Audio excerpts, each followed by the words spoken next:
All right, let's do some examples of using the natural log shortcut. It's a nice one. In some ways, it's one of our simpler shortcuts.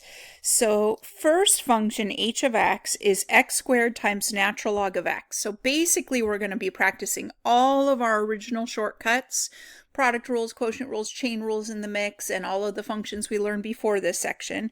And they'll just be logs or inverse trig mixed in. So in this first one, the big operation is multiplication. So my big setup will be a product rule.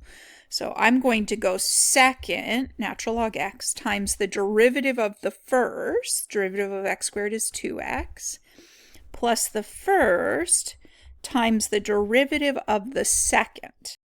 And this I can clean up a little bit. Be very careful in this first one. You cannot multiply that x by the 2x because it's inside the log function. The only way you can move something inside of a function is if you use its properties. For logs, the only one I can think of is when you're multiplying a log, you can take the thing you're multiplying by and move it up into the exponent, but I don't think that makes this any simpler. So I'm just going to say 2x natural log x.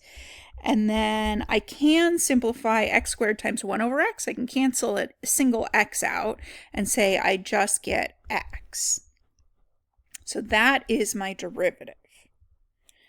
Next, we have a quotient. So when we go to take our derivative, we're going to want the bottom times the derivative of the top minus the top times the derivative of the bottom. The derivative of e to the t plus 1 is e to the t plus 0, so just e to the t.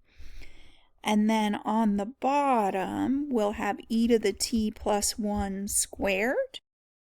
Okay, so what I'm seeing is, I didn't give myself very much room, but I think I can fit this.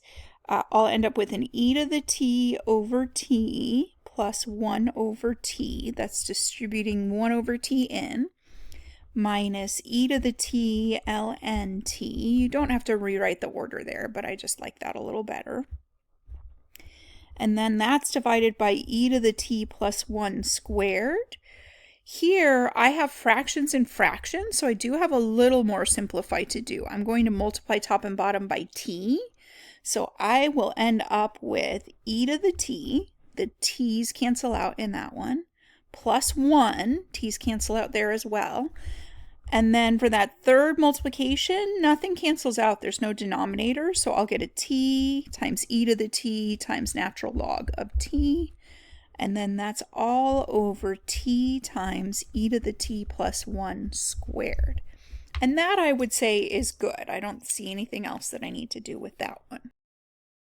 All right, next is natural log of cosine y plus 2. So this is looking like a chain rule. I have natural log of stuff. I'm not multiplying, I'm composing. When I go to do s prime, the outer function is the natural log. So the first shortcut I'll use is the derivative of natural log of stuff is 1 over stuff, cosine y plus 2. And then that does have a chain rule, so I need to chain out the derivative of the inner function. I've dealt with the natural log, so I just need to multiply by the derivative of cosine y plus 2. For these natural logs, when you're multiplying, that's going to end up over 1, so you basically need to multiply it into the top, and you can go straight to doing that if you want to kind of get your simplification done. So the derivative of cosine is minus sine y, and then the derivative of 2 is 0, so that is my answer. I'd leave it just like that. Next is tangent of natural log of x.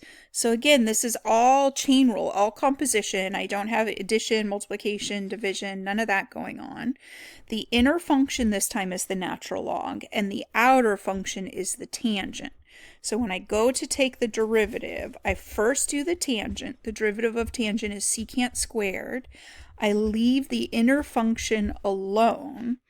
Then I chain out, so now I've dealt with tangent. All that's left is natural log x. I chain out the derivative of natural log x, which is 1 over x.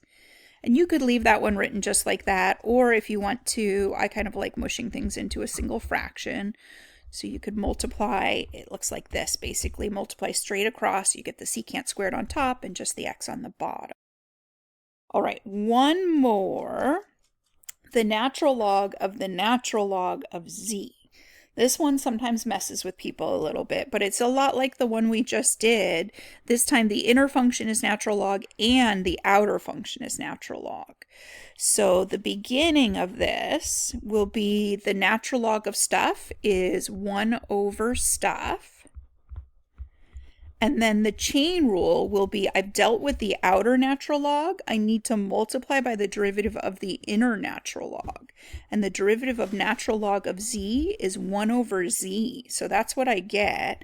And when I combine that, I've got z times the natural log of z in the denominator. So there's some examples. It's a nice one, that natural log shortcut, but sometimes it starts to feel a little bit messy.